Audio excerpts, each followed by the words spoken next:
It's time for the Sports Blitz, the only live-streamed local sports show in Arkansas, with all the latest on the sports stories that matter to you.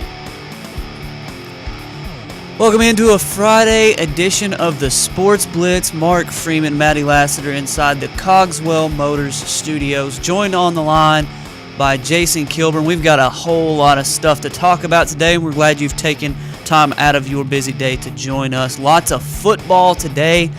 I hope you're as excited as I am about a Friday night full of high school football, leading into a Saturday full of college football, and then Sunday and Monday full of NFL football. Jason, how you doing, man? Man, I'm doing good. I'm just excited it's the weekend and get ready to watch some football. Oh, yeah, man. Tonight I'm going to Clarksville High School for the Panthers and the Ozark Hillbillies. It's going to be a big one tonight at my alma mater for my 10-year reunion. All of my friends are coming back to town, those that are able to make it. We're going to go watch the Panthers play the Hillbillies. We're going to be cheering as loud as we can. I'm going to be down on the field for the first half taking pictures that I can put up at rivervalleyleader.com tonight. But then I'm going to go, and at halftime, they're going to be honoring the oldest living Panther, John L. Harvey, 92 years old, been a Panther his whole life, since 1939. Since 1939-40 was when he graduated. They're going to be honoring him. It's going to be a really cool night. Jason, what are you going to do this weekend? Man, I'm probably going to watch Prairie Grove. My daughter goes to Prairie Grove, and they do all their football games or broadcast on their webpage. So I'm probably going to watch the Prairie Grove Morrilton game tonight, which I think should be an exciting game, especially Morrilton being a 6A school traveling to Prairie Grove, which is a 4A school. Should be a great game. And then tomorrow I'm going to head up to the hill and hopefully watch those Hogs beat Southern Miss. Oh, yeah. I hope if the Hogs lose to Southern Miss, that's going to be not good. So we'll hope that they can get a win in tomorrow's game against Southern Miss. It's 11 o'clock kickoff, right? Yes, it is 11. Ooh, enjoy that. I don't really care for those 11 o'clock kickoffs much as far as getting to the game. It's decent to watch them and still be able to have your whole day in front of you, but it's going to be a good one there as far as hopefully for the crowd to watch the Hogs get a win. But like I mentioned, got some high school football tonight, and let's take a look real quickly at our Peters Family Living local sports look.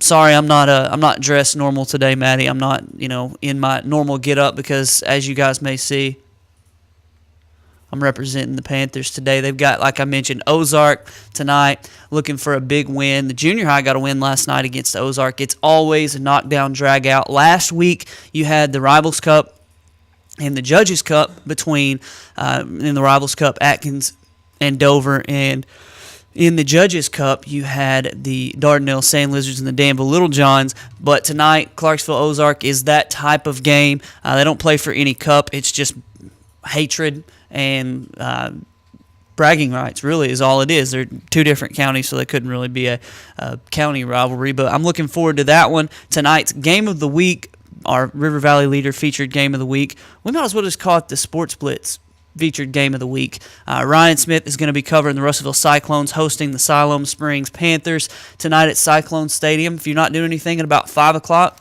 from 5 to 7, they're going to be having a tailgate party out there at Russellville High School. All you have to do is bring your own lawn chair, and you can be a part of the tailgate party, free food and entertainment out there. So I'm looking forward to a good night there. Reports from the Russellville Cyclones and Siloam Springs as the Cyclones try to go to 2-0. Pottsville High School hosts Fountain Lake. Atkins is at Bigelow. Dover's at Arkansas Baptist. Dardanelle is at Mayflower. Danville is at Mineral Springs. Clarksville hosts Ozark. Two Rivers is at Poen. Hector hosts Hackett. Lamar hosts Subiaco. And Jason, I know you've got some information on some of these games, but it's a full slate of high school football tonight. Oh, yes, it is, man. And you was talking about that Ozark-Clarksville game. It doesn't matter what their records are. One team could be undefeated and the other could be defeated. But anytime you get those two teams together, it's always just going to be a good football game. Ozark has won 3 of the last 5, but Ozark lost a lot off last year's team that made a good run through the state playoffs, and I think that should be a good matchup tonight. The game I think I'm probably more interested in tonight is the Dardanelle at Mayflower. Dardanelle is a 4A school that's really trying to make its way up, in the 4A rankings, and they're playing at Mayflower, which Mayflower is, one of the top schools in 3A. And, that last week, Adam Dykes is the quarterback for Mayflower, and he threw for over 300 yards last week and had over 5 touchdowns. So that should be a good game. But, Dardanelle has a young secondary, and so that should be a good challenge for them, too. And also, Dardanelle has a good running back. Everybody talks about that Christian Thompson, the transfer from Pulaski Robinson, who he had a pretty good game. I think he passed for almost 200 yards and had a couple of touchdowns. But T.J. Tucker is kind of the flying under the radar there at Dardanelle. He ran for 175 yards last week and 3 touchdowns. So that should be a good game there, too. I mean, you was talking about Salem and Russellville. Russellville started off slow last week against Morrilton. They got down 14-0, but then they had 27 unanswered points, to come back in the second half. And Cody Jones just had a good game. He passed for 350 yards and 5 touchdowns. And then Jalen Curtis, I think he caught like 10 catches last week. So those two would really like to hook up. And, the interesting thing on that Salem Springs game, last week they were down big, but came back too, and they blocked a punt in the final minute. And one of the teammates, picked the ball up and ran 48 yards for a touchdown that actually tied the game. So that's going to be an interesting game, too. But another game that I like is Arkansas Baptist at Dover. I think that's going to be a good game. Last year they played. It was called at halftime because of lightning. But this is only the second time they've ever met in the regular season. So they actually maybe get to play a whole game tonight. But that should be a good game, too. And I think Dover's, I know they're young, and I know they got a young quarterback, but I think that they have potential to be a good team this year. Yeah, I've gone back and forth on the whole Luke Price situation. I've just completely discombobulated that. Jason and I talked about this off the air. I asked one of our students that goes to school at Clarksville, who is supposed to be the same age as Luke Price, if they were the same grade. This kid's a junior. He said, yes, they're the same grade. Apparently Luke Price is a sophomore, right? Yes, that is correct. Okay, so after getting it right and then wrong, now right again, Luke Price is a sophomore at Dover, and which is what I thought in the first place, but I'm stupid for asking somebody who didn't know what they're talking about. Either way, he's doing well for Greg Smith and the new head coach. I say new head coach. He's been there a year now. This is his second year with the Dover Pirates program. He's going to have that thing straightened out soon enough. So looking forward to, like you said, them actually getting to play a full game tonight. I'm definitely looking forward to the Dardanelle Sand Lizards. They're turning things around. Josh Price, I felt bad for him, honestly, the last couple of years, before last year, when I'd go cover the game and he'd call a great play, or he'd have people in great positions and somebody drop a pass or somebody'd fumble or somebody blow a coverage, and he's just standing over there like, what else can we do? There's nothing else as coaches we can do to get these guys in the right position. And, finally things are starting to turn around for them there in Dardanelle. So I'm looking forward to all the different scores coming in tonight. We're going to post a scoreboard status later on this evening before the games start, and we're needing your help. Go to River Valley Leaders Facebook page. It's facebook.com/RVL News if you're not already a fan. And you can post the score from the game you're at, whether you travel to Mayflower or Bigelow or Mineral Springs, or whether you're at one of these games at home and you're able to post the score below it. We would love to have your score. Ideally, by the end of the night, when the last game ends and the clock hits zeros, we'll have all the scores right there already. We did a good job of that last week with your help, and we're looking forward to another week of that. Jason, I think that's a pretty cool little deal that we can do, because it even got people like Fearless Friday, and I love Fearless Friday, Hogville. It's all owned by the same guy. Sometimes they get about a quarter behind because somebody will get hyped up in the game and they don't update the score, and they're a little bit behind. So we can do a better job of keeping people up to date with more people and more eyeballs on the games. Yeah, I agree with that too. And you were saying something about that. I was watching Fox 16 last week, and trying to keep up with the scores, and because they had scores going, across the bottom of the screen. And one of the games said it was like in the third quarter, and I forget what game it was. It was a local game, but it said it was in the third quarter, and already on River Valley Leader, somebody had already updated it and said that the game was over and that who had won. I forgot what team it was, but it's cool that You got fans of these schools that are going on the Facebook page to update the scores and stuff and keep everybody up to date. I think that's great for the community. Yeah, I think it's definitely going to help. So looking forward to another good night of high school football. I really hope Clarksville wins. As far as the whole honoring of 6 veteran Panthers, people who were Panthers in the late 40s, early 50s, mid 50s, all the way through.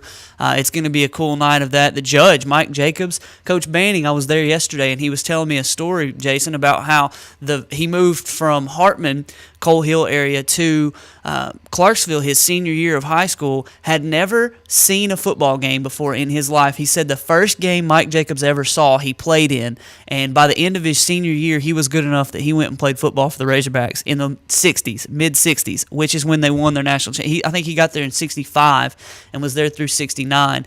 I don't know if he was a scholarship player, but he was an Arkansas Razorback. That was a cool story. They're honoring him and several others at tonight's game, Jason. I just thought that was a cool deal. Yeah, that is pretty cool. Hey, when did Clarksville start playing football? I know you said something about that guy. How old did you say that guy was, the oldest living guy? He is 92 years old. He played. The picture that he showed me was from 1940, his senior year, so it stands to reason he could have played any time from about 37 or 38 to 1940. Huh, that's cool. I wonder when Clarksville started playing football. Do you have any idea? I don't know. There are some people who would tell you they probably still haven't started playing football, but those people are rude. No, it would have had to have been sometime in the 30s at the very latest. So that's a long tradition of Clarksville Panther football. He was telling us about how they don't play at the high school field that we have now. They played over at the U of O. In that big, I guess it's a big soccer field, and there's no telling where it actually was then. It could have been in a completely different place, but over there at the University of the Ozarks where they actually played back then. So I don't know. I'll have to ask when Clarksville football started, but it's been probably 75, 80 years. Well, that's pretty cool that they've had that tradition that long, especially, I'm not saying Clarksville's a tiny school or anything, but for them to have that long of a running football, for a town that size, I think that's awesome. Yeah, it's really cool. And then also tomorrow at 6 p.m. at Thone Stadium, you've got Arkansas Tech, Southwestern Oklahoma. So the Raymond Monica era looking to go to 2-0 there in the home opener at Thone Stadium at Burkle Field. Hey, go check out the Wonder Boys. You'll see the River Valley Leader commercial there on the big screen. Looking forward to a good night there at Thone Stadium. And the Tech Wonder Boys, my alma mater, going to 2-0. We'll look forward to finding out how that game goes. We've got much more, including Arkansas Razorbacks, Texas A&M, Alabama, NFL, and much more on the Sports Blitz.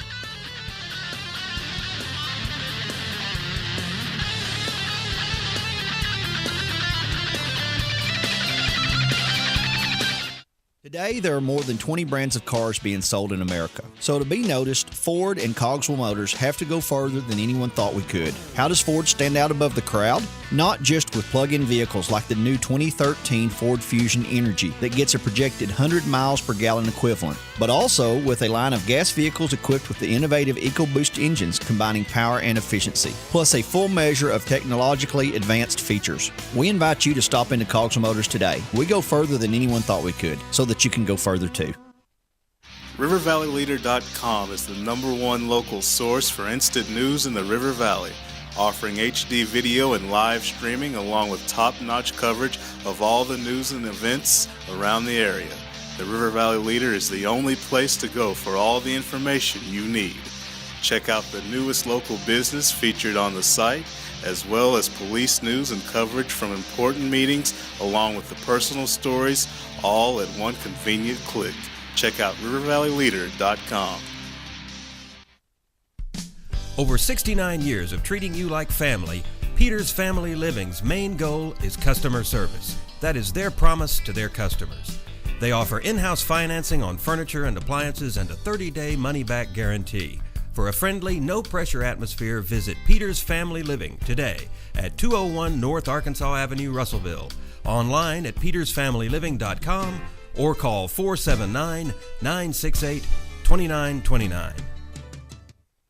If you didn't count on KARK4 Today this morning, here's what you missed. Updated news. Police continue searching for suspects after a home intrusion overnight. Developing stories. There's another piece of presidential history turning up here in Arkansas. And weather and traffic on the force. Friday night, Saturday morning will bring us our next chance of rain. Every 10 minutes. Around the clock. Making your day easier. So rise and shine and count on. Count on. Count on. KRK4 Today.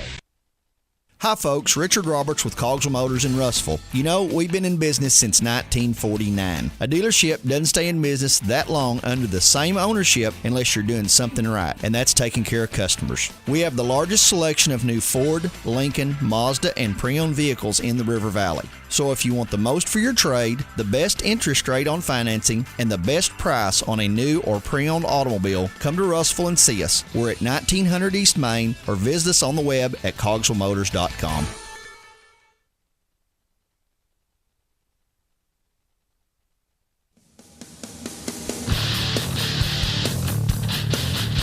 It is Friday on the Sports Blitz. Mark Freeman, Maddie Lassiter in the studio, joined by Jason Kilburn. We would be remiss if we did not mention yesterday was Jason's birthday. He turned a ripe old 29 years old yesterday. So at least that's 29. At least that's what he'll tell you. And it was also Weldon Braxton's birthday, so congratulations on living another year, guys. I appreciate you guys being involved in the Sports Blitz, and happy birthday, Jason. I hope it was a good one. It was a good one, man. I worked a little bit, and then went and watched my daughter play volleyball last night, which I'm going to go ahead and throw a little tidbit in here. They played Lincoln last night, and they won 3-1. And Jalen, at one time, was serving and scored 15 points in a row. So I was really proud of her. She played great last night. Baller status. I like it. All right, well, let's look at some college football. We've got Razorback news coming here in just a little bit. For those that didn't know, also last night the NFL slate kicked off, and if you missed the game, you didn't miss much. It was a 13-10 New England win over the New York Jets. Tom Brady looked like his head wanted to explode all night last night because his receivers were dropping passes left and right in the first half. Then it became a raining mess in the second half, and it was just basically more of the same. It was a close game, and the Patriots won 13-10 there on Thursday Night Football. I guess the game was in the Meadowlands, and if it weren't for Geno Smith throwing 2 picks in the last 2 possessions, the Jets had a chance to win that game. But it was an ugly, ugly game. If you missed it, you didn't miss much. But if you have not had your TV on all week, you missed a whole lot as far as the Texas A&M Alabama story goes. For those that aren't privy to a whole lot of information, Alabama lost to Texas A&M last year. It's their last loss, and it was a big, big deal. Johnny Manziel and the A&M Aggies jumped out to 20-0 lead. Alabama came storming back, and with a 29-24 lead, Texas A&M had to hold on the goal line as Alabama tried to make that push to win the game. A.J. McCarron throws a pick. A&M runs the clock out, and the Alabama Crimson Tide, since that moment, haven't lost a game, and they have been waiting, I believe, chomping at the bit to get back out there against Texas A&M. They've got the national championship. They've got all the accolades and the awards that come with that, Jason, but they have that taste in their mouth that we lost to Texas A&M on our home field, and here we go getting the chance to go back and get some revenge. If you look at ESPN.com, it's a picture of Nick Saban. It says he's not out for vengeance. I beg to differ. Oh, I agree. I disagree with that too. There's no way in the world that he's not. Nick Saban, he's just a great coach. That's just all there is to it. He's a great coach. He's a great recruiter, great attention to detail, just a great all-around coach. And for them to get beat last year, I'm sure he had this game circled on his calendar the day after that. After them getting beat at home, against a team that just came into the SEC. This is probably the most anticipating matchup all year long of Alabama at Texas A&M. I think it's going to be a great game. Johnny Manziel, great quarterback for Alabama or for A&M, and he's got A.J. McCarron, who is a great quarterback for Alabama. It's going to be a good game. I can't wait to watch. I guess I'll get to watch maybe the second half of it, but it's going to be a great game to watch. I'm excited about it. Well, you and Maddie are the ones that think it's going to be a good game. I feel like on this type of day, when Alabama's not only had 2 weeks to prepare for them, they were no doubt preparing for them in the offseason. You give Nick Saban that much time to prepare for one person, really, it's about the difference that Johnny Manziel brings to the A&M program. It's really one guy. I'm not saying that the offense itself isn't good, but it's the fact that Johnny Manziel can run around and make plays with his feet as well, and really can make plays outside the pocket. You give him that much time to prepare for anything or anyone, and it's normally a massacre when you come back. And I feel like the only team that's beaten Alabama in Nick Saban's time, the only team that's beat Alabama twice in a row, guess who it is? Anybody? LSU. And they don't make any bones about what they're going to do. It's not a surprise when they come at you. It's pound you into the ground, and there's no ifs, ands, or buts about what they're going to do. There's no trickery or anything like that. That's what LSU is about. And that's the way you beat Nick Saban. If you're going to beat him on a consistent basis, you got to out-tough their teams, because you're not going to out-scheme him. And I feel like Texas A&M is going to come at Alabama with some wrinkles, I'm sure, but Nick Saban's game plan, if I'm him, is to try to make Johnny Manziel beat me from the pocket with worse offensive linemen, with an unproven running back, and wide receivers who've never been in this type of situation before. Granted, it's going to be loud. 30,000 student tickets, believed to be the most student tickets ever given to any football game, college football game. The stands are going to be shaking in Kyle Field. It's going to be super loud. But, Jason, I'm just of the opinion that Alabama's just going to run roughshod over Texas A&M in this game. And I feel like if Texas A&M doesn't jump out to the same type of lead that they had last year, 2 to 3 touchdown lead right off the bat, I feel like Alabama's going to run away with this game. I think I've picked Alabama to win. Now, I could be wrong on this. Somebody's told me this, and I haven't done any research to back it up, but somebody told me after a bye week, since Saban has been at Alabama, they've had a losing record. I don't know if there's any truth to that or not, but somebody was trying to tell me that he has a losing record. But like you're saying, though, still, that's 2 weeks to prepare for A&M. You got Kirby Smart, who's going to have 2 more weeks to prepare for A&M. I'm sure he's going to have that defense just flying all over the place. And Johnny Manziel, if they think Johnny Manziel's head has been twirling here in the offseason, I think Smart's going to throw all kinds of stuff at him and just going to have him confused all game. But like you're saying, man, 30,000 student tickets, that's unbelievable. I mean, that's almost as many as it was at War Memorial last week watching the Razorbacks. That place will be rocking. The 12th man, that's what they're known for, so that place is going to be loud. It's going to be a good game, but I think I'm with you, though. If A&M doesn't jump out to an early lead, it could get ugly quick. Well, and I don't want to take anything away from A&M, their coaching, their preparation, the home field advantage that they're going to have. But, man, it's just something when you play a team that may not be as motivated to play you as you are to play them.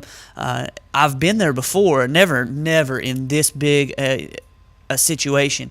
But there was a team who, I'd been on a team, we lost to this team before, and the whole next year we're just stewing, thinking it doesn't matter what we do against anybody else.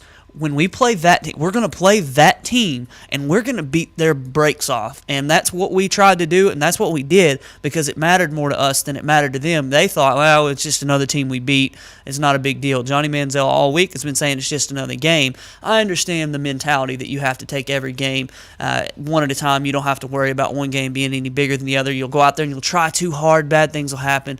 But at the end of the day, this is one of those things where I can just see the Alabama players and coaches taking this as not necessarily their national championship game, but as a revenge game where Texas A&M's just saying, okay, we've got a long schedule, we want to try to compete, and it may work out better for Texas A&M taking it that way, but I can just see a little bit more motivation on the Alabama side, and that's a scary thing when you've got better players top to bottom, in my opinion. I agree with that. And, the crazy thing is, I was looking at the spread on this game, and, pretty much every home team has 3 points. I mean, they're just given 3 points. Yeah. But Alabama is favored by 7. So, I mean, they're pretty much saying that the betting people are saying that A&M is probably going to win by 10 points, which is, it's crazy that, after Manziel and all of them, last year what they did at Alabama, I thought it would be, close to maybe even a pick 'em or, Alabama, favored by 3 or 4 or something like that. But I think the Tide, we're probably going to prevail in this game, but I think they're going to have to keep the ball away from Johnny Manziel, and I think they've got to keep that Texas A&M offense on the sideline, and then I think, A&M is just going to pound the rock right at the Aggies defense, they've been kind of shaky all year long, giving up a lot of points and giving up some yards. So, but it'll be a good game.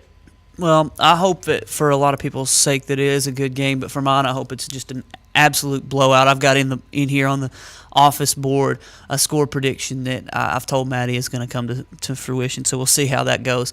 We had the college football slate start off last night. TCU, number 24 in the country, gets knocked off by Texas Tech and the Fighting Cliff Kingsbury's 20-10.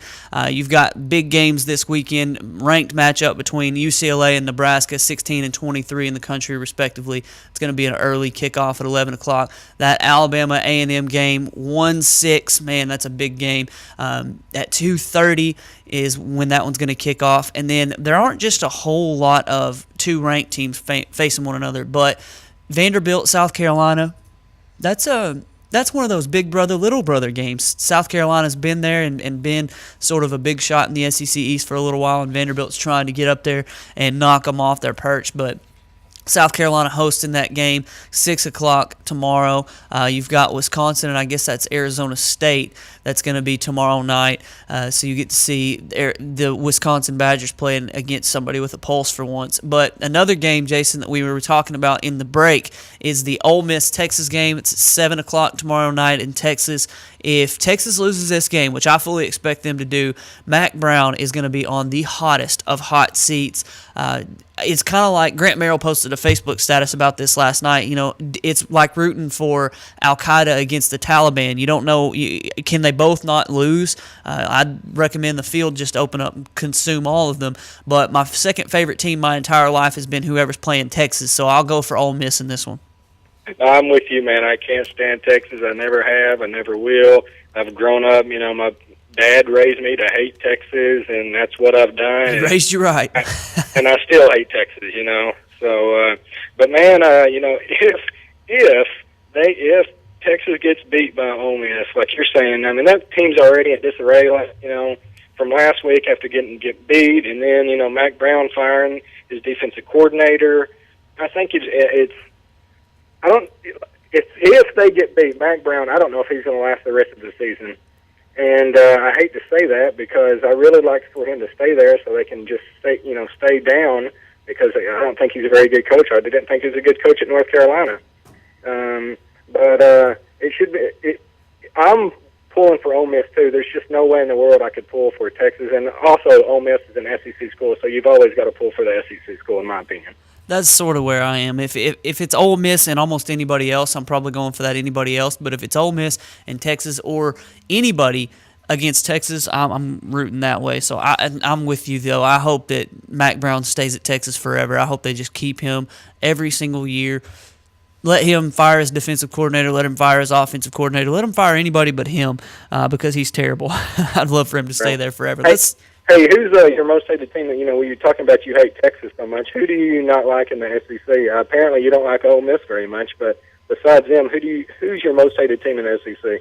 Just curious. Well, I don't like Auburn. I've never really liked Auburn, but they're not like the most hated. It's probably Ole Miss was only there because of Houston Nutt. I really didn't care about them one way or the other.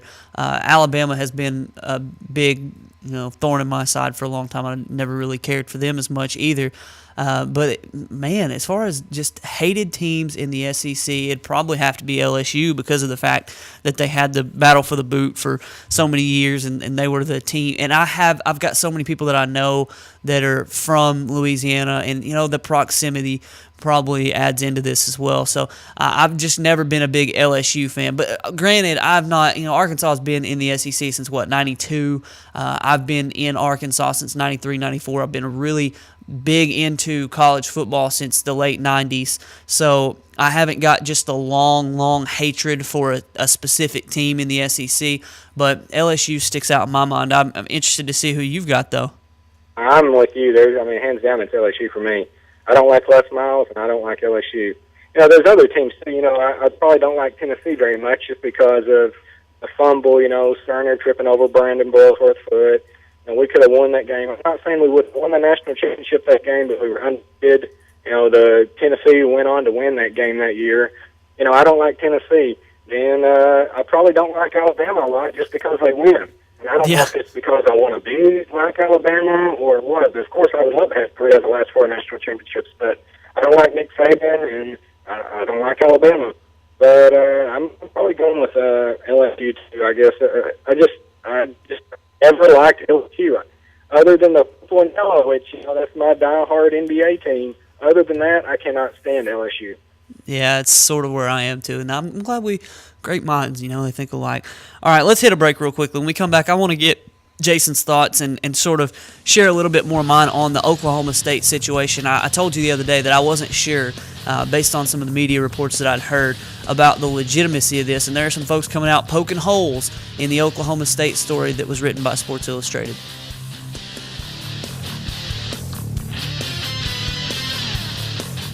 Today, there are more than 20 brands of cars being sold in America. So to be noticed, Ford and Cogswell Motors have to go further than anyone thought we could. How does Ford stand out above the crowd? Not just with plug-in vehicles like the new 2013 Ford Fusion Energy that gets a projected 100 miles per gallon equivalent, but also with a line of gas vehicles equipped with the innovative EcoBoost engines combining power and efficiency, plus a full measure of technologically advanced features. We invite you to stop into Cogswell Motors today. We go further than anyone thought we could, so that you can go further too. RiverValleyLeader.com is the #1 local source for instant news in the River Valley, offering HD video and live streaming along with top-notch coverage of all the news and events around the area. The River Valley Leader is the only place to go for all the information you need. Check out the newest local business featured on the site, as well as police news and coverage from important meetings, along with the personal stories, all at one convenient click. Check out RiverValleyLeader.com. Over 69 years of treating you like family, Peters Family Living's main goal is customer service. That is their promise to their customers. They offer in-house financing on furniture and appliances and a 30-day money-back guarantee. For a friendly, no-pressure atmosphere, visit Peters Family Living today at 201 North Arkansas Avenue, Russellville. Online at petersfamilyliving.com or call 479-968-2929. If you didn't count on KARK4 today this morning, Here's what you missed. updated news, Police continue searching for suspects after a home intrusion overnight. developing stories, There's another piece of presidential history turning up here in Arkansas. and weather and traffic on the force. Friday night, Saturday morning will bring us our next chance rain. Every 10 minutes. Around the clock. Making your day easier. So rise and shine and count on. Count on. Count on KRK4 today. Hi folks, Richard Roberts with Cogswell Motors in Russellville. We've been in business since 1949. A dealership doesn't stay in business that long under the same ownership unless you're doing something right, and that's taking care of customers. We have the largest selection of new Ford, Lincoln, Mazda, and pre-owned vehicles in the River Valley. So if you want the most for your trade, the best interest rate on financing, and the best price on a new or pre-owned automobile, come to Russellville and see us. We're at 1900 East Main, or visit us on the web at cogswellmotors.com.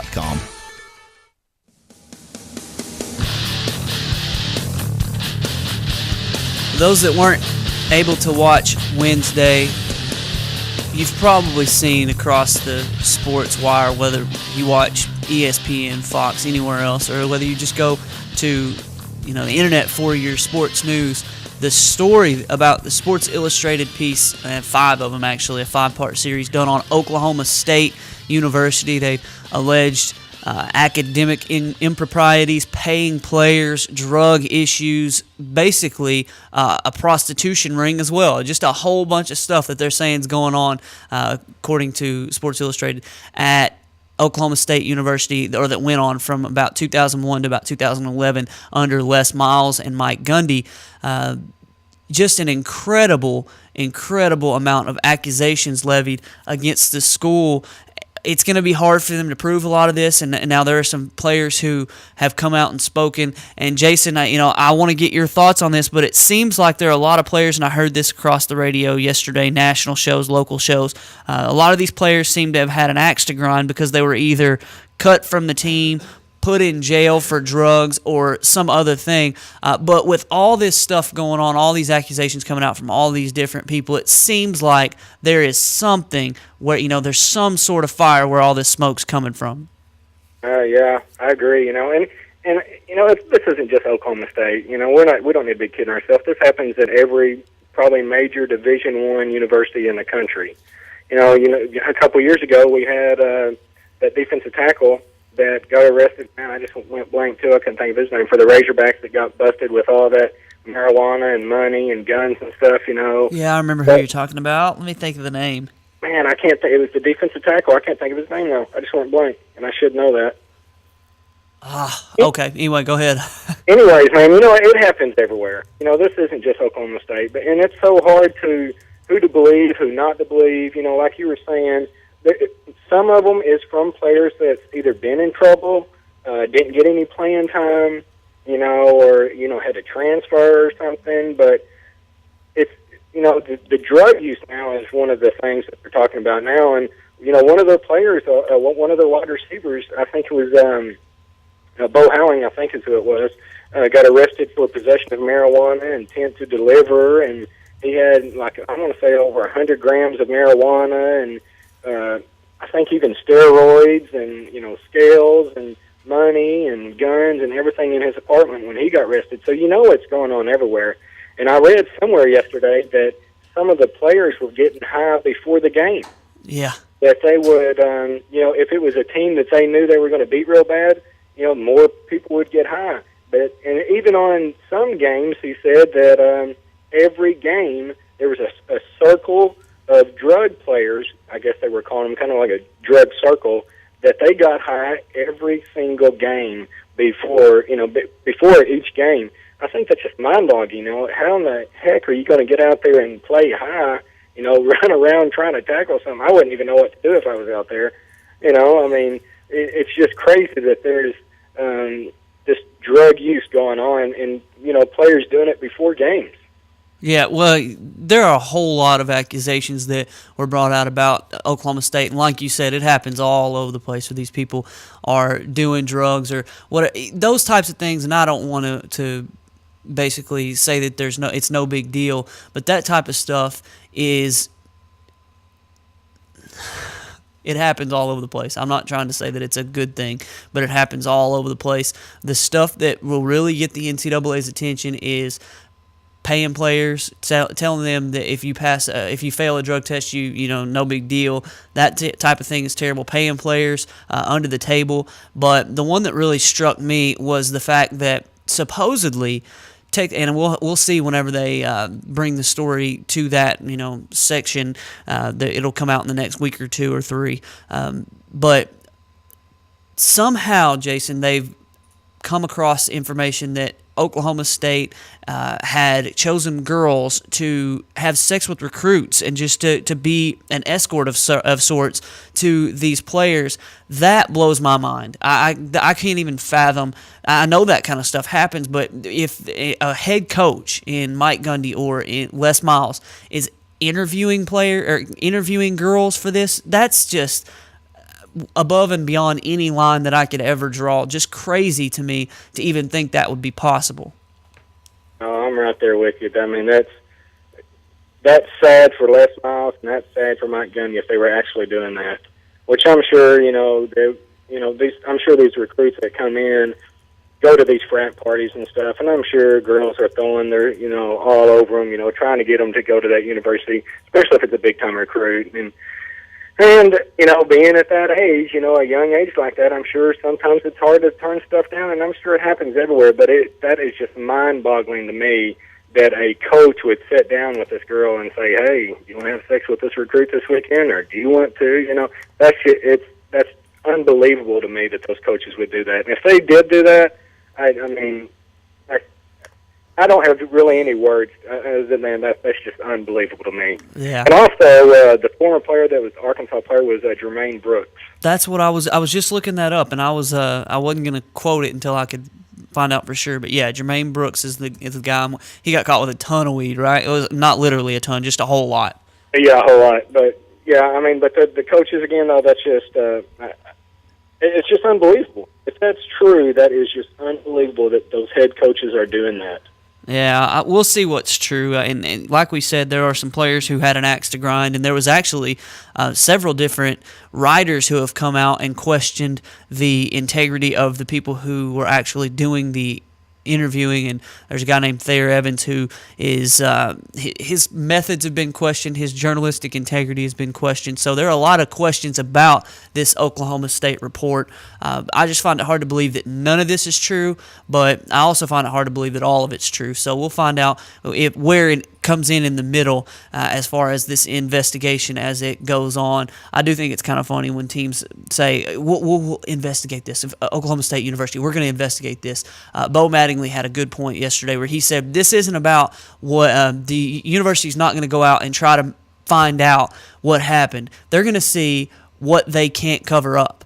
You know, whatever they can cover up, they're going to cover up. They're going to try to cover their rear ends for whatever they can't cover up. And then whenever it comes out, okay, well, this is what we found. That's not the stuff they found. That's what they couldn't cover up. That's what they didn't have an excuse for and what they couldn't hide. So it'll be interesting to see what actually comes of this. I made the joke the other day that Oklahoma State would be hammered with a slap on the wrist sometime in the next 12 to 15 years. So we'll see if the NCAA actually does anything to them at all. So it's going to be a long, drawn-out process, I can just tell you right now. Speaking of a long, drawn-out process, as we head to break, or before we head to break, Jason, we both wanted to talk a little bit about the long and illustrious career of Floyd Mayweather Jr. 37 years old. He's going to defend his belts against Canelo Alvarez this weekend, I guess tomorrow night, and there are a lot of people calling for the upset. I'm one of those. I was watching First Take this morning, and Stephen A. said until somebody beats him, it's sort of like the Nick Saban thing, until somebody beats him in a big game, in a national championship type thing, until somebody beats Floyd Mayweather in a title fight, I'll go ahead and take him to win. Oh, I'm the same way, man. He is. And I was telling you off the break, he's probably the best pound-for-pound boxer that I've ever seen. And not that I keep up with a lot of boxing, I do watch a lot, but it's unbelievable. And the money that he's making on this is crazy too. He's making a record, $41.5 billion.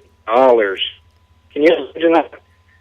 Getting in the ring, that's 12 rounds, 3 minutes, so 36 minutes. You're making over $10 million a minute, or $10 million a minute. Crazy, but it's going to be a heck of a fight. Alvarez is a good, young, up-and-comer. They're both undefeated. It's going to be a knockdown, drag-out. I wouldn't be surprised if Mayweather won. I wouldn't be surprised if Alvarez won. But I'm going with Mayweather, just like you said. Till somebody beats him, Mayweather is the man. Yeah, it's kind of sad that a couple years ago they didn't figure out a way to get the Pacquiao-Mayweather fight. It seemed like Mayweather felt like he deserved more, and they wanted a 50-50 split originally, and I'm not privy to all the details and the information, but it sounded like they wanted a 50-50 split, and Pacquiao even came back with it's like a 51-49 split. The money that those guys could have made on that fight would have been incredible. The only thing is one of them would have had to have lost. Now that Pacquiao's lost twice in a row, like Maddie pointed out, it may not be that big a deal. But, like you said, Floyd Mayweather is going to make an incredible amount of money for this fight. And, I saw a thing the other day, Jason, where he was showing somebody his bank account, and there were $120 million in one bank account. Just crazy. It must be really nice. He's betting $5-10 million on one game or one fight, or he wouldn't bet on a fight, but one game or one outcome of one sporting event. So we're gonna move on from there. We don't need to talk about gambling. That's illegal. We're going to come back and we're going to look at the Razorbacks and Southern Miss in a game the Hogs should win after the break.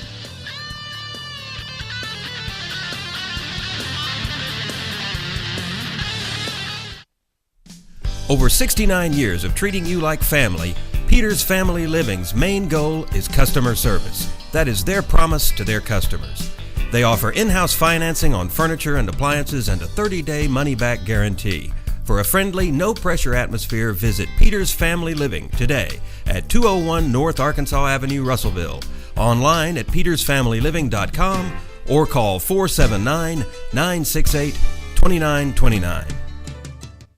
Today, there are more than 20 brands of cars being sold in America. So to be noticed, Ford and Cogswell Motors have to go further than anyone thought we could. How does Ford stand out above the crowd? Not just with plug-in vehicles like the new 2013 Ford Fusion Energy that gets a projected 100 miles per gallon equivalent, but also with a line of gas vehicles equipped with the innovative EcoBoost engines combining power and efficiency, plus a full measure of technologically advanced features. We invite you to stop into Cogswell Motors today. We go further than anyone thought we could, so that you can go further too. RiverValleyLeader.com is the #1 local source for instant news in the River Valley, offering HD video and live streaming along with top-notch coverage of all the news and events around the area. The River Valley Leader is the only place to go for all the information you need. Check out the newest local business featured on the site, as well as police news and coverage from important meetings, along with the personal stories, all at one convenient click. Check out RiverValleyLeader.com. Hi folks, Richard Roberts with Cogswell Motors in Russellville. You know, we've been in business since 1949. A dealership doesn't stay in business that long under the same ownership unless you're doing something right, and that's taking care of customers. We have the largest selection of new Ford, Lincoln, Mazda, and pre-owned vehicles in the River Valley. So if you want the most for your trade, the best interest rate on financing, and the best price on a new or pre-owned automobile, come to Russellville and see us. We're at 1900 East Main, or visit us on the web at cogswellmotors.com. If you didn't count on KARK4 today this morning, Here's what you missed. updated news, Police continue searching for suspects after a home intrusion overnight. developing stories, There's another piece of presidential history turning up here in Arkansas. and weather and traffic on the force. Friday night, Saturday morning will bring us our next chance of rain. Every 10 minutes. Around the clock. Making your day easier. So rise and shine and count on. Count on. Count on KRK4 today.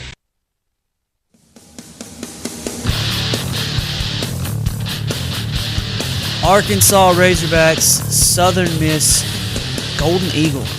Tomorrow morning, 11:21 kickoff. Is that right, Jason? That is correct. 11:21 kickoff. He'll know because he's going to have to be there in the stands. Hey, it's going to be nice. You're not going to have to worry about terrible weather. Welcome back to the Sports Blitz. Mark Freeman and Matty Lassiter inside the studio. Jason Kilburn on the line, talking a little Hogs ahead of what will be the final quote-unquote tune-up game for Arkansas before they hit the big boys. If you want to call Rutgers a big boy, I would say that they would qualify because they got a big win last week, 38-0 over Norfolk State, and they're going to be better than anybody Arkansas has played to this point. It's time to give us some predictions on the game. There are a couple things we've mentioned throughout the week that we wanted to see from the Razorbacks in this game. You want to see them improve. You want to see them continue to impose their will. I wanted to see some wide receivers step up for sure. Jason, we're going to get some guys back on the defensive side of the football too, so that's going to help. Cody Shaver says 34-14 Hogs. Landon Crouch says 42-17 Hogs. Said Southern Miss is bad, really bad. Plus, I think Arkansas will be motivated more this week after last week's scare. We'll look more like we did in week one and roll over them. Collins will break 200 yards. Williams 150. So my bold prediction, 350 yards on the day. That according to Landon Crouch. I'm sure, Jason, that you stand somewhere in that range as well. But first mention the guys that Arkansas is getting back, and then we can go into predictions. Some of the starters are getting back on defense. Jarrett Lake's going to be coming back.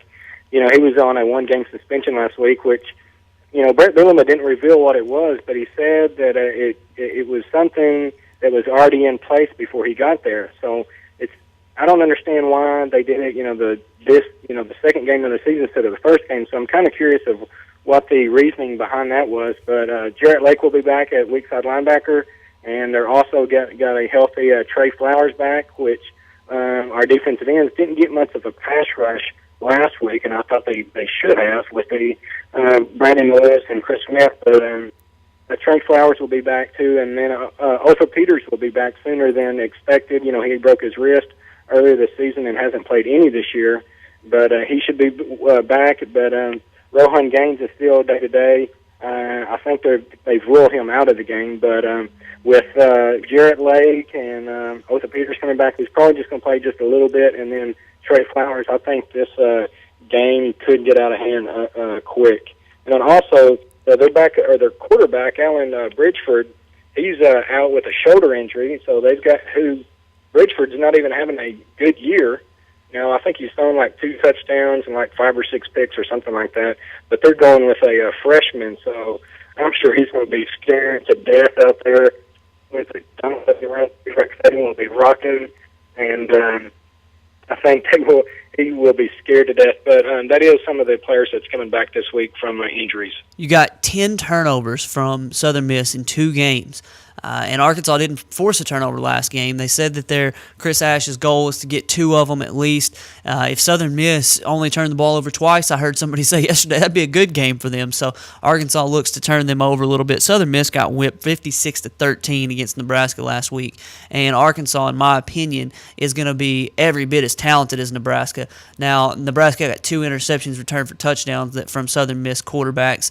I don't think Southern Miss is good by any stretch of the imagination, but there are some thin spots for Arkansas that worry me. I don't really care for the corners and linebackers that much, although Otha Peters is coming back, so that should help the linebacking core. I want to see some improvement from these defensive backs. Almost called you Weldon, Jason. And I want to see some good tackling from the secondary. I would really like to see some interceptions made by the defensive backfield, the corners and the safeties. Today or tomorrow, I think, Jason, would be a good chance, as good a chance as any, as good a chance as they're going to get to go become ball hawks and really make some plays out of the defensive backfield. I'll be happy, I mentioned this before, if somebody will turn around and find the ball. And now that I saw Will Hines do it in the first game, he turned around and found the ball. He just didn't catch it. I'll be very impressed if they do all that and then catch the ball. Yeah, we're close to getting some turnovers and interceptions, but I'm right there with you, man. They are turning around. They're turning around and trying to make plays, that's a good thing. That's the first time we've seen that in 100 years, it seems like. But yeah, I'm with you that this should be the week where they should have some turnovers. They should have every opportunity to get some turnovers. But Tevin Mitchell and Will Hines, they've both got to step up and play good. With Gaines out, Alan Turner, he needs to make some plays. Eric Dennett needs to make some plays. TQ Coleman, I think he's going to get some action this week. He should be able to make some plays. But I'm with you. It has some turnovers. And, this game should get ugly quick, I think. And, of course, I said last week that we were going to dominate and win 49-7, and it wasn't even close to that. And I think Biddleman's got his team focused again. I think they're going to come out running the ball again. I think they're going to have some play action to Herndon, and I think Hunter Henry's probably going to get back in the mix after only catching 1 catch last week, and then Jeremy Sprinkle not even having any catches. So I think Biddleman has this going in their direction again. Maybe then Biddleman had kind of a cloud in their head or something, but I think we'll be back to where we need to be and get a big, decisive win tomorrow. To me, I think the offense is going to do what Brett Bielema and the offense wants to do as far as run the ball.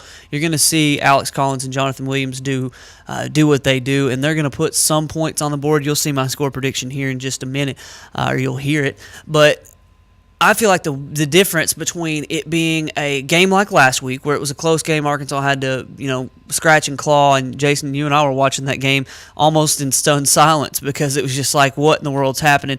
The difference between that kind of game and the kind of game that we expect is going to be turnovers. If Arkansas can force turnovers and then make them pay for those turnovers, like Nebraska did last week, 56-13, they run 2 interceptions back for touchdowns. If Arkansas can force some turnovers, the offense, get rolling, and especially if they get up big in the beginning, it's going to be all over the crying for Southern Miss. I feel like if the turnover game is where Arkansas is going to make this an ugly game if they're going to do it. I agree with that. Last week, that's why who did we play last week? I just went blank. Louisiana. Samford, yeah. I just went blank for a second. Samford, that's what kept him in the game. They only had just over 200 yards of total offense. but turnovers were costly turnovers. Jay Will's turnover there, that's probably about the 20 or 30-yard line, and then Herndon's fumble there at about the 35 to 40-yard line. You've got to hold on to that ball. That I know, as Houston Nutt used to always say, that ball is precious. You got to hold on to it. But, that's true. As much as I dislike Houston Nutt, that is one thing that he always was ball security guy. He was always hold on to that ball. But that's the turnovers, man. And I think we should have some turnovers, and hopefully we won't put the ball on the ground this week, and we can go away winning decisively. All right, now Jason gives a prediction. He'll write it up tomorrow morning. It'll be nice and detailed, and he won't give it all away right now, but we're going to give you some predictions for the game. Maddie, you got to have a score for us ready here in just a second. If you don't already, you have one by the time I get done talking here. But we've got some predictions for you from tomorrow's game. Look, I'm expecting another game where both Alex Collins and Jonathan Williams go over 100 yards. I feel like the only difference between these two as far as yardage goes each week will be who breaks off the big one. Last week it was Alex Collins who broke off a pretty big one, and Jonathan Williams broke off the 75-yarder in the first game. Whichever one of them breaks off the big one will have more yardage. I fully expect Jonathan Williams to get more carries than Alex Collins this week, because the last 2 weeks it's worked out that Alex Collins has got more carries, and I know they'll want to establish Jonathan Williams, especially heading into a game that matters. So I can see him getting more carries. I want to see Hunter Henry, as Jason alluded to a minute ago, catch the ball a little bit more. I want to see Arkansas pass the ball just a little bit more and a little more effectively. I think it's cute when they run the ball 20 times in a row, but at the end of the day, you've really got to be able to throw the ball to keep teams honest. You can't just pound it down SEC teams' throats every single play, because they'll stack the box, and then when they stack the box, they'll kill you. So I feel like Arkansas needs to spread it out a little bit more, and by spread it out, I mean throw the ball a little bit. Maddie? Yeah, and Herndon's been about the only guy that's really stepped up so far, but Keon Hatcher should be. He's going through warm-ups, and he's a game-time decision, but hopefully he can be the other wide receiver to step up. And, if you think about, somebody was telling me the other day, I can't believe Petrino hasn't recruited better, wide receivers than this. But, gee, if you go back and look at his players that he brought in, you look at Mikael McKay, he transferred. You look at Quintus Thunderberg, he was supposed to be a big-time recruit that transferred. You look at Keontae Manor, big-time recruit out of St. Louis, transferred. You look at Markel Wade, big-time recruit, played great, got into trouble, got kicked off the team. Kane Wyhurst, he's a walk-on now at South Carolina, and he's playing. And then you got Demetrius Wilson, who's hurt this year, and Arthur Callan. So that's like 6 or 7 wide receivers that could be on this team, and that I think would help, stretch the defense, which would open up the holes for the running game. But Arkansas really needs to get back to just pounding the ball. They should be able to do that this week.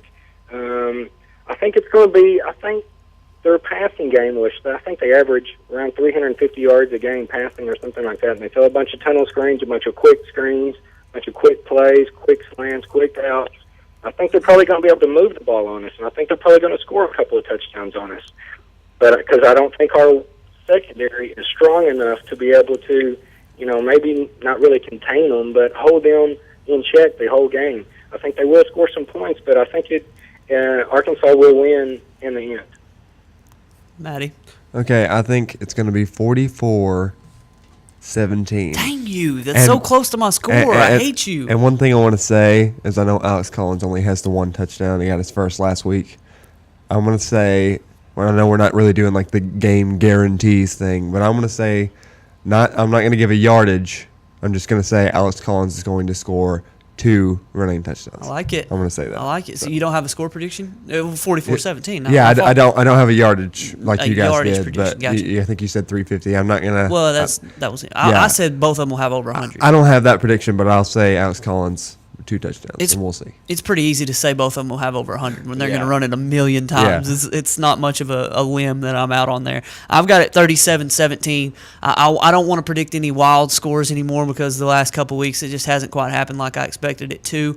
And I feel like 17 is probably being a little bit gracious to Southern Miss with the freshman quarterback, but I just feel like you've said, Jason, I don't have enough confidence in the defense right now. The defensive line, they're going to get pressure, I feel like, but I just don't know until it's proven to me that the defensive backfield, the linebackers can, the back seven can stop anybody from really scoring some points. They won't give up tons and tons and tons of points like they have in the past, but 17 points to Southern Miss is probably too many in my opinion, but 37 points with a emphasis on running the football the way Arkansas is going to do it, and the fact that they won't, when you run the ball, the clock runs, so they may absolutely dominate the game, and 37-17 could be the outcome in the final score. Jason, I don't know if you have anything else prediction-wise that you'd like to add.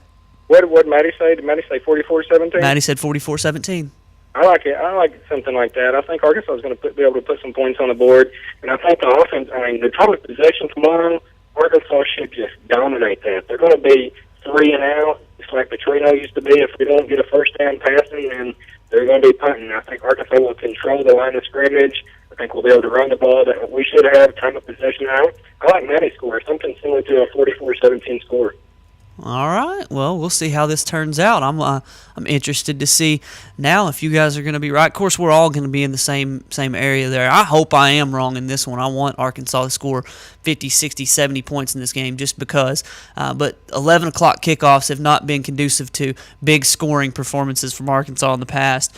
So we'll see. I remember a couple years ago when they played Ole Miss, and it was just pulling teeth to do anything in that 11 o'clock game early on in the morning. So, and I guess Vanderbilt also, they did the same sort of thing where they were just like, oh, Lord, we're having to wake up this early. But anyway, it's going to be a good game. I expect Arkansas is going to get the win. We didn't even really get to much NFL today, but there is a full slate of games on Sunday. Dallas Cowboys traveling and playing the number 1 defense in the NFL, the Kansas City Chiefs. Of course, they played the Jacksonville Jaguars, who the Alabama Crimson Tide could stay on the field with. So, no, they probably couldn't. But either way, Jacksonville's really bad. Anyway, that's all the time we've got for today. Jason, thank you for calling in today. All right, man, no problem. Thanks for having me on. All right, you have a good weekend. You too. That's all the time we've got for today. For Maddie, I'm Mark. We'll see you Monday at 11 o'clock, rivervalleyleader.com for more Sports Blitz.